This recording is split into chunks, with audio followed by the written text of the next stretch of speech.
Hello friends. आज आप लोग के लिए मैं फिर से झारखंड जीके का क्लास लेकर आया हूँ। और आज झारखंड जीके में हम लोग देखने वाले हैं जो कल की क्लास में आप लोग को पिछले के क्लास में आपका झारखंड में अंग्रेज़ों का आगमन देखे थे, उसी का पार्ट 2 आज है। ठीक है, चलिए हम लोग स्टार्ट करते हैं।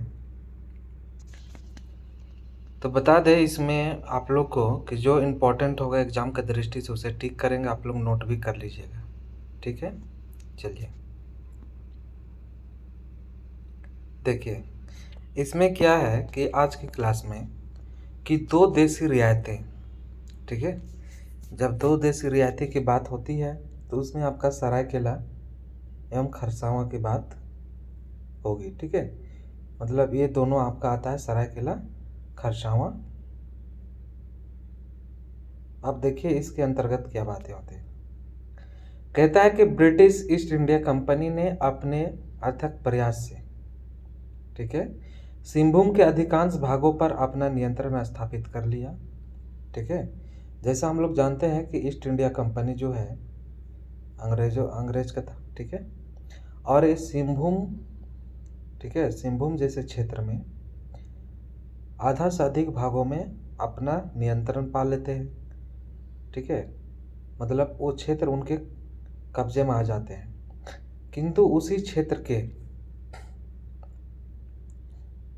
सरायकेला एवं खरसावां पर उसका सीधा आधिपत्य स्थापित न हो सका। ठीक है, कहने का मतलब बताया जा रहा है कि सिंहभूम क्षेत्र का ही एक ऐसा भाग है जो सरायकेला खरसावां उसमें जैसा सिंहभूम में चढ़ाई किया उस तरह से इस पर आधिपत्य स्थापित नहीं कर पाया। वस्तुतः ब्रिटिश भारत की 560 से अधिक देशी रियायतों में बिहार में केवल यह दो देशी रियायतें थी। ठीक है, अगर इसमें बताया जाए, देखा जाए, ठीक है, कि ब्रिटिश भारत की 560 से कितने 560 से अधिक देशी रियायतें में बिहार में केवल यह दो रियायतें, ठीक है, थी। कहने का मतलब है कि यह सरायकेला खरसावां जो है, ये जो देशी रियायतें जो थे 560 में शामिल थे। ठीक है, 560 की सूची में। तो चलिए अब आगे देखते हैं और आप लोग को हम ले चलते हैं सरायकेला की ओर। ठीक है, सरायकेला के बारे में डिटेल्स हम लोग जानेंगे। चलिए देखिए सरायकेला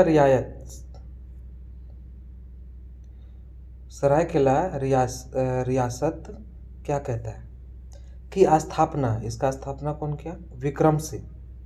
ठीक है, याद रखना इसको। पोरहाट के शिवंशी राजा अर्जुन सिंह का छोटा पुत्र था, उनके द्वारा किया गया। ठीक है, और आरंभ में इस रियासत में 10 गांव थे। ठीक है, पहले क्या था इसमें, इस रियासत में 10 गांव शामिल थे। और वर्ष 1970 ईस्वी में सरायकेला रियासत का संपर्क अंग्रेजों से हुआ। ठीक है, सरायकेला खरसावां रियासत का संपर्क कब हुआ? 1970 में। और 1803 के आंगल मराठा युद्ध के समय गवर्नर जनरल ने सरायकेला के राजा अभिराम सिंह को कहा कि मराठों के विरुद्ध सहायता करने पर उससे सालाना कर नहीं लिया जाएगा। ठीक है, जुलाई 1820 ईस्वी में सरायकेला नरेश की सहायता से तमाड़ के विद्रोही नेता रुदन को पकड़ा जा सका। समझ गए? 1857 की क्रांति में सहयोग देने के कारण अंग्रेजी सरकार ने पोरहाट राज्य का एक हिस्सा, ठीक है,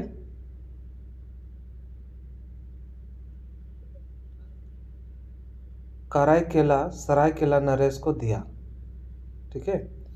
1899 ईस्वी में एक सनंद द्वारा सरायकेला की करद रियासत के रूप में संतुष्टि की गई। सरायकेला नरेश आदित्य प्रताप सिंह देव ने जून 1939 ईस्वी में रियासत की शासन व्यवस्था में व्यापक सुधार किए और वर्ष 1947 ईस्वी में देश के स्वतंत्र होने पर इसे भारतीय संघ में शामिल कर लिया गया और 1956 ईस्वी में राज्यों के पुनर्गठन के समय इसे बिहार राज्य में मिला दिया गया। समझ गए। इस तरह से आप लोग को सरायकेला के संबंध में था। अब देखिए आप लोग को खरसावां का संबंध। खरसावां रियासत की स्थापना सरायकेला रियासत के संस्थापक विक्रम सिंह के द्वितीय पुत्र ने की थी। ठीक है। वर्ष 1993 ईस्वी में खरसावां रियासत का अंग्रेजों के साथ संबंध स्थापित हुआ और 1899 ईस्वी में खरसावां रियासत को ब्रिटिश सरकार से सनंद की मिली। वर्ष 1947 ईस्वी में देश के स्वतंत्र होने पर इसे भारतीय संघ में शामिल कर लिया गया और 1956 ईस्वी में राज्यों के पुनर्गठन के समय इसे बिहार राज्य में मिला दिया गया। समझ गए। कब आपका खरसावां की रिपोर्ट था। अब आगे चलते हैं। देखिए आप हम लोग चलते हैं पलामू की ओर। ठीक है।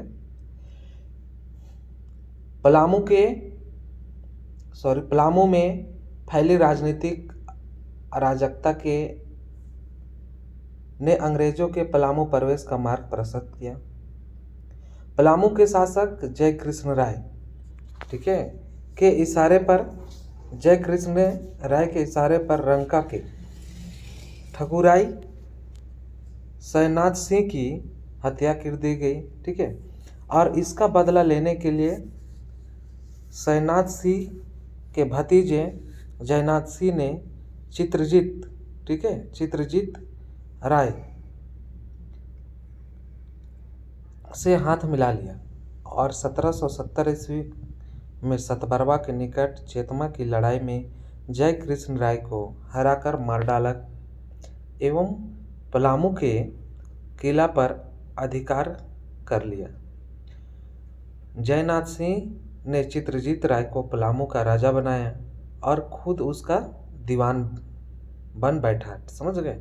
और दिवंगत शासक जय कृष्ण राय के पक्षधर उदवंत राय अखौरी पटना जाकर जय कृष्ण राय के पुत्र गोपाल राय को पलामू की गद्दी दिलाने की याचना करते हैं।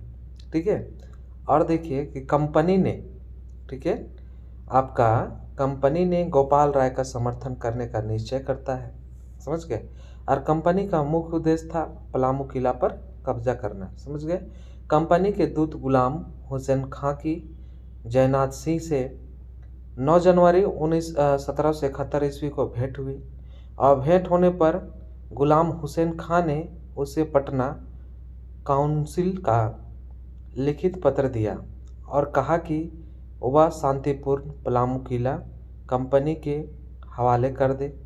और जयनाथ सिंह ने विचार विमर्श के लिए 10 दिन का समय मांगा। पटना काउंसिल का विश्वास था कि जयनाथ सिंह समय विचार विमर्श के लिए नहीं बल्कि सेना जुटाने तथा पलामू किले को मोर्चाबंदी के लिए चाह रहा था। फिर भी उसे 10 दिनों का समय दिया गया। पटना काउंसिल एक तरफ बातचीत कर रही थी तो दूसरी तरफ पलामू पर हमले की तैयारी कर रही थी। समझ गए। इस तरह से इनका पूरा विवरण था। चलिए अब आगे चलते हैं और इस कंपनी द्वारा देखिए क्या किया जाता है। कंपनी ने 1 जनवरी 1971 ईस्वी को कैप्टन जैकब कैमक ठीक है, को औरंगाबाद पहुंचने का आदेश दे रखा था, समझ गए। और कंपनी ने हैरी पामर एवं एडवर्ड गॉल्डिंग को सैनिक टुकड़ियों के साथ कैप्टन कैमक के पलामू अभियान के साथ देने को कहा। 19 जनवरी 1971 को, ठीक है, पटना काउंसिल ने कैप्टन कैमक को आदेश दिया कि वह जल्दी से जल्दी पलामू किला पर कब्जा कर ले और पटना से, ठीक है, 20 जनवरी 1771 ईस्वी को चलकर कैप्टन कैमक अगले दिन 21 जनवरी को औरंगाबाद पहुंचा और जयनाथ सिंह का उत्तर, ठीक है, उत्तर 21 जनवरी से पहले ही मिल गया था। और जयनाथ सिंह ने कहा कि वह कंपनी की अधीनता मानने और पलामू किला सौंपने को तैयार है, बशर्ते उसे जीवन, सम्मान और उत्तराधिकार की गारंटी दी जाए। साथ ही जयनाथ सिंह ने कुछ और शर्तें रखी। चूँकि कंपनी पलामू किला हथियाने पर आमादा थी, इसलिए कैप्टन कैमक ने जयनाथ सिंह द्वारा रखी गई शर्तों को अनुचित माना और 22 जनवरी को शेरघाटी तक पहुंच गया। शेरघाटी में पलामू की राजगद्दी का दावेदार गोपाल राय कैप्टन कैमक के साथ हो गया और कैप्टन कैमक 24 जनवरी को शेरघाटी से चला और 25 जनवरी को कुंडा पहुंचा और 26 जनवरी को कैप्टन, ठीक है, कैप्टन आपका कैमक कुंडा से चला और उसी शाम निर्विरोध जयनगर पहुंच गया। 28 जनवरी को कैप्टन कैमक उस घाटी को पार कर जाता है और जिससे होकर पलामू किला पहुंचने का रास्ता था और पहुंचते ही उसने किले को घेर लिया। और 29 जनवरी को कैप्टन कैमक ने चेरो को आत्मसमर्पण करने के लिए पत्र भेजता है और चेरो ने जवाब दिया कि अपने राजा चित्रजीत राय को छोड़ किसी की आज्ञा नहीं मानेंगे।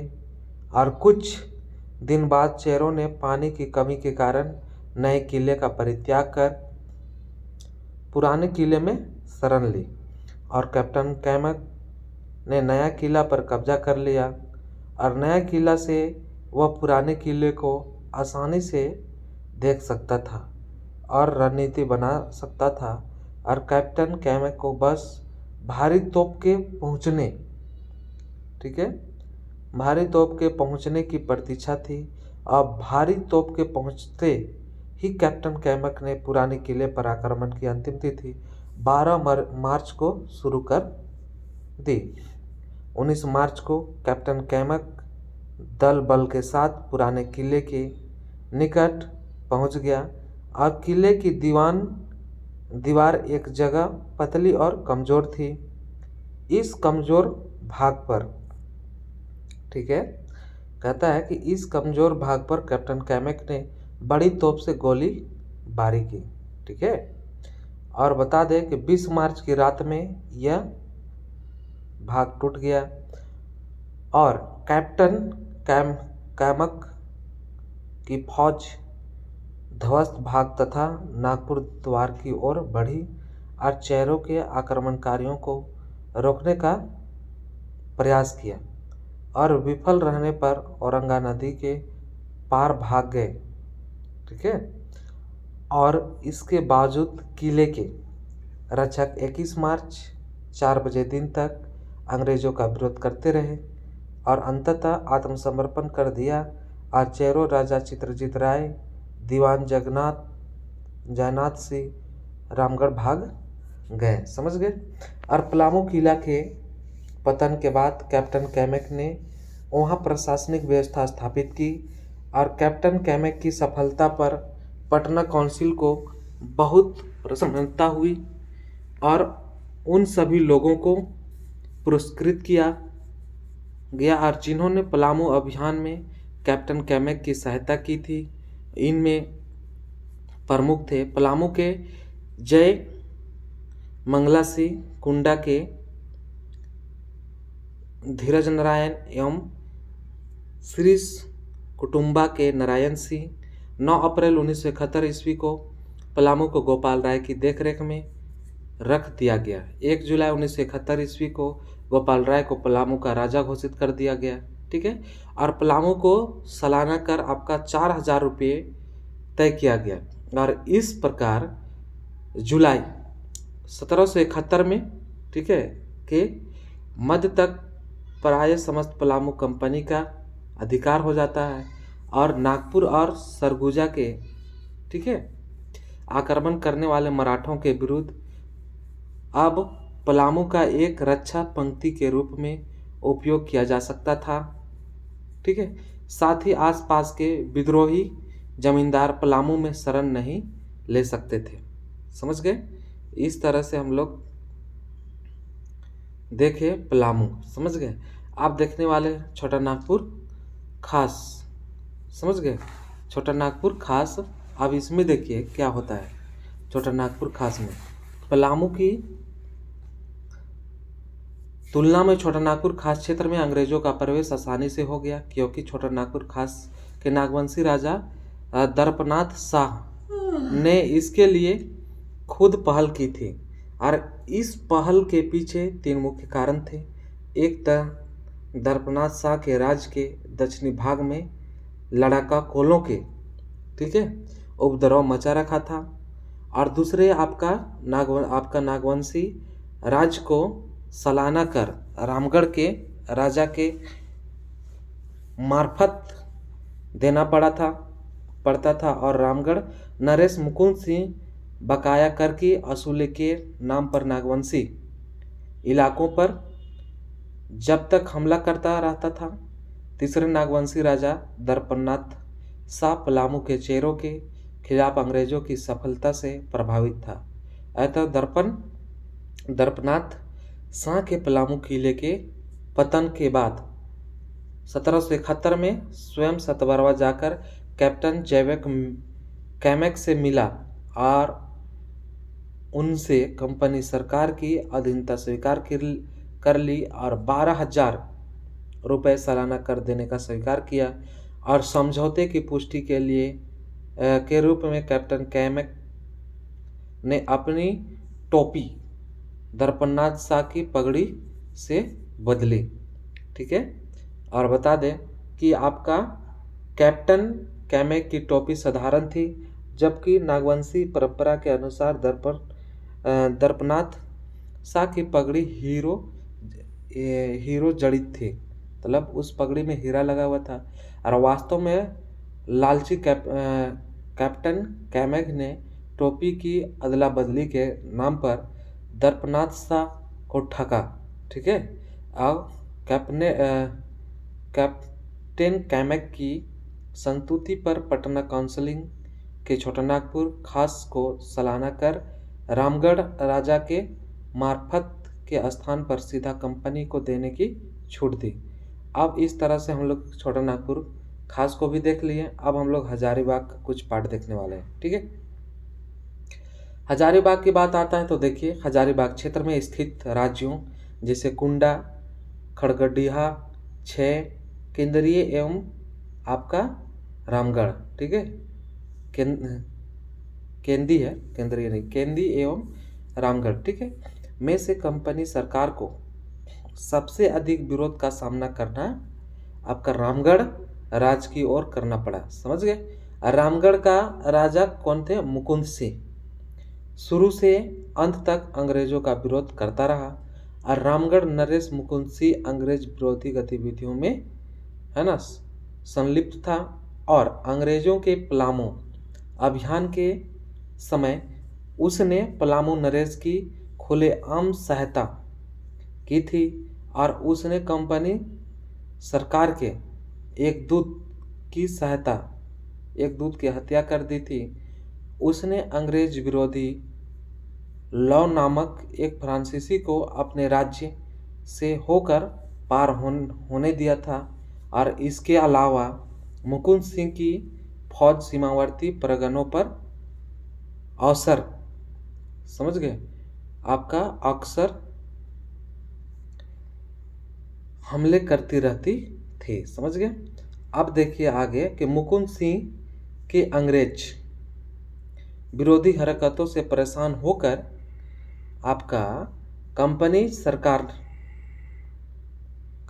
सरकार ने उसे सबक सिखाने की ठानी। आज 16 सितंबर 1971 ईस्वी को पटना काउंसिल ने निर्णय लिया कि रामगढ़ नरेश अपने उचित आचरण तथा 20,000 रुपये सालाना कर की अदायगी का आश्वासन दे तो उसे गद्दी पर बने रहने दिया जाए, अन्यथा बलपूर्वक उसके राज्य पर कब्जा कर लिया जाए। ठीक है। कर की भारी रकम तथा बंधकों के देने की बात रामगढ़ नरेश मुकुंद सिंह को कतई मान्य नहीं थी, अतएव उसने कबूलियत पर हस्ताक्षर करने से इनकार कर दिया और उसने साफ साफ कह दिया कि वह, ठीक है, वह हमेशा स्वतंत्र राजा रहा है और अपने राज्य के मामले में किसी बाहरी हस्तक्षेप को सहन नहीं कर सकता, है ना। वार्ता असफल हो जाने पर कैप्टन कैमेक रामगढ़ पर आक्रमण करने के अनुकूल अवसर की तलाश में था और उसे, ठीक है, उसे जल्द ही आपका यह मौका मिल गया, समझ गए, मौका मिल जाता है। और बता दें कि रामगढ़ नरेश मुकुंद सिंह ने एक संबंधी ठाकुर तेजसी ने अपने रामगढ़ की गद्दी का असली दावेदार बताता है और इस षड्यंत्र में निश्चय ही कैप्टन कैमेक का भी हाथ था और इससे मुकुंद सिंह की स्थिति कमजोर पड़ गई क्योंकि ठाकुर तेजसी का रामगढ़ की सेना पर प्रभाव था। ठीक है। और सितंबर 1772 ईस्वी के तीसरे सप्ताह में कैप्टन कैमक कोटी पहुंचा और अक्टूबर के आरंभ में वह सेरा घाटी पहुंच गया। उधर रामगढ़ नरेश मुकुंद सिंह और गद्दी के दावेदार तेजसी के बीच लड़ाई छिड़ गई और अक्टूबर के अंतिम सप्ताह में रामगढ़ पर दो तरफ से हमला हुआ। छोटा नागपुर खास की तरफ से कैमेक एवं इवेंस द्वारा तथा दूसरी तरफ से तेज सी द्वारा। अब मुकुंद सिंह ने अंग्रेजों द्वारा बंदी बनाए जाने से जान बचाकर भागना बेहतर समझा और इस तरह कैप्टन कैमेक का रामगढ़ पर कब्जा हो गया। मगर उसे, ठीक है, मगर उसे अपने सहयोगी कैप्टन इवेंस की जान की कीमत चुकानी पड़ी, समझ गए। अब देखिए कि अंग्रेजी फौज के ही एक सिपाही ने जो मुकुंद सिंह का पजदर था कैप्टन इवेंस को गोली मार दी। ठीक है, मुकुंद सिंह का पजदर थे और वह कैप्टन कैमेक को भी मार डालता, किंतु इससे पहले ही वह पकड़ा गया और मार डाला गया। ठीक है। कैप्टन कैमेक ने रामगढ़ में, ठीक है, प्रशासनिक व्यवस्था बहाल की। कौन किए थे, याद रखिएगा। और उसने ठाकुर तेज सिंह को रामगढ़ की मालगुजारी वसूलने का भार सौंपा और रामगढ़ की सालाना मालगुजारी आपका 30,000 रुपये तय की गई। वर्ष 1773 में रामगढ़, पलामू और छोटा नागपुर खास को मिलाकर एक जिला रामगढ़ जिला बनाया गया, समझ गए। देखिए 1773 की बात है, बनाया गया और उसे कैप्टन कैमेक के अधीन रखा गया। मुकुंद सिंह भागकर पंचेत चला गया जहाँ के क्लस्टर, ठीक है, जहाँ के क्लस्टर आपका हिटली ने उसे संरक्षण दिया और किंतु कंपनी सरकार के आदेश पर उसे बंदी बनाकर पटना भेज दिया गया, है ना। और उधर 1774 ईस्वी में ठाकुर तेज सिंह को रामगढ़ का विधिवत राजा घोषित किया गया। ठीक है, और इस तरह से हम लोग कंप्लीट करते हैं और देखते हैं कि आपका मानभूम धनबाद की बात करते हैं। समझ गए? चलिए, तो देखिए, अंग्रेजों के झारखंड प्रवेश के समय मानभूम क्षेत्र में स्थित प्रमुख जमींदारियां थी, जिसमें आपका झरिया, कतरा कतरास, पर्रा, रघुनाथपुर, कर्रा, झालदा, ठीक है, जयपुर, हेसला, आपका बालमुंडी, इचागढ़, ठीक है, बलरामपुर, पंचेत, सुपुर, अमियनत अमियन नगर, ठीक है, चतना, बड़ा भूम। और इन जमींदारों ने अंग्रेजों के आसन संकट, ठीक है, को देखते हुए आपस में व्यापक विचार विमर्श किया। ठीक है, वे कंपनी सरकार से लड़ना नहीं चाहते थे और भयभीत होकर अधिकांश ने जंगलों में शरण ले ली थी। बंगाल की सीमा से लगे रहने पर भी पूरे मध्य काल में मानभूम के राजा, उनके बाद जमींदार लगभग स्वतंत्र रहे थे और उनकी प्रजा भी घोर अनुशासनहीनता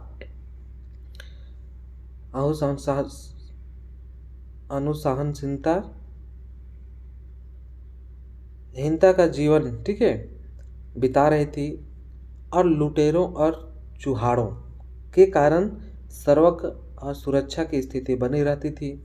और मानभूम में प्रवेश करने के प्रयास में कंपनी सरकार को लंबे समय तक इन्हीं दो तत्वों के विरोध का सामना करना पड़ा और इसलिए फर्ग्यूसन, ठीक है, आपका फर्गूसन का मानना था कि अलग अलग जमींदारों के खिलाफ सैनिक कार्रवाई से कोई फायदा होने वाला नहीं था। इससे कहीं बेहतर है कि मानभूम में अस्थायी रूप से एक सैनिक टुकड़ी रखा जाए। और किसी तरह फर्गूसन ने कुछ जमींदारों से सालाना बंदोबस्त किया और राजस्व की वसूली के लिए बलरामपुर में एक थाना की स्थापना की। ठीक है, और फिर क्या होता है सो देखिए कि मानभूम में अंग्रेजों के प्रवेश की प्रक्रिया प्रायः 2 दशकों में पूरी हो सकी और आपका मार्च 1763 में ईस्वी में फर्गूसन द्वारा सुपुर, अमियरनगर, बड़ा भूम, मानभूम और चतना के जमींदारों से सालाना बंदोबस्त से यह प्रक्रिया आरंभ हुई और तथा 1783-84 ईस्वी में मेजर क्रॉफोर्ड द्वारा झालदा के राजा मंगल सिंह की गिरफ्तारी एवं झरिया में शांति स्थापित करने के साथ यह प्रक्रिया पूरी हुई। समझ गए? अब देखिए संथाल परगना हम लोग देखने वाले हैं और संथाल परगना में क्या होता है सो देखिए। ठीक है, तो संथाल परगना की बात होती है कि जिन दिनों, ठीक है, राजमहल में सुजा की राजधानी थी, ठीक है, वहाँ कंपनी का प्रतिनिधि डॉक्टर गैब्रियल, ठीक है, बाउघटन था। समझ गए? और उसने सुजा के कंपनी को व्यापार संबंधित फरमान दिलाने के में आपका महत्वपूर्ण भूमिका था और निभाई, किंतु मीर जुमला, ठीक है, मीर जुमला से कंपनी की शुरू में नहीं पटी और उनके बाद में संबंध सुधरे और आपका 1676 ईस्वी में राजमहल में के आपका शाही टकसाल में कंपनी के सिक्के टाले जाने लगे।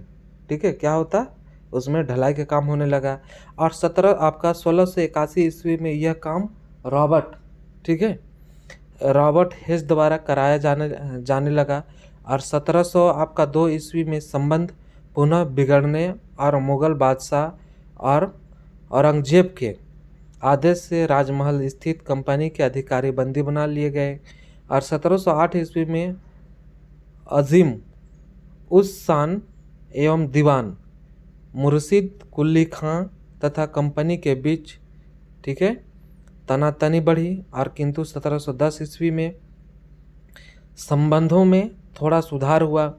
अंततः 1763 ईस्वी में मीर कासिम के विरुद्ध मेजर, ठीक है, एडम्स की विजय के फलस्वरूप राजमहल क्षेत्र पर कंपनी का एक अधिकार स्थापित हो जाता है। ठीक है, हो गया।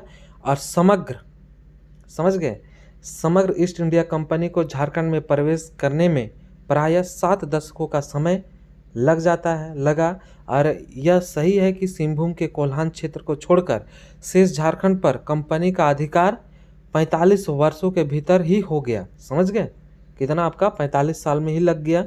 किंतु कोल्हान पर अधिकार करते करते आपका तो 70 वर्षों का समय लग गया। समझ गए। इस तरह से आज का वीडियो समाप्त होती है। समझ गए, हम लोग का आज की क्लास समाप्त होती है, कंप्लीट होती है। और आप लोग को बता दें फ्रेंड्स कि आगे तुरंत आप लोग का नया वीडियो आने वाला है। अगर आप लोग को अच्छा लग रहा है, ठीक है, तो कमेंट बॉक्स पर लिखिए, लाइक कीजिए और अधिक से अधिक मित्रों के पास, है ना, इसे शेयर कीजिए, उन्हें भी आप लाभान्वित कीजिए। ठीक है फ्रेंड्स, थैंक यू।